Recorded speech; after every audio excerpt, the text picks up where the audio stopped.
Licorice root is a medicinal root that has an intense natural licorice flavor and is easy to make into a tea and blend with fresh Bing cherries and pistachio nuts to make a nutritious milk alternative.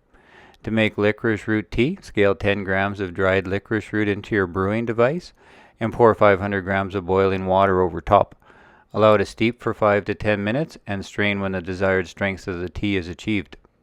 To make the milk, first we need to remove the nuts' protective enzymes that interfere with digestion by soaking the nuts overnight in the refrigerator.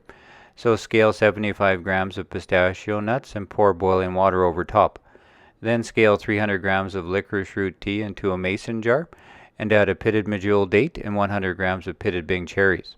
The next day the nuts need to be rinsed and added to a blender with the cherry and licorice tea mixture. Then blend on high speed for a couple of minutes and strain through a nut milk bag. Gently squeeze the bag to release the milk and discard the remaining pulp. Makes 500 milliliters of licorice root Bing cherry pistachio milk. Store it in the refrigerator. The milk will keep for about 3 days.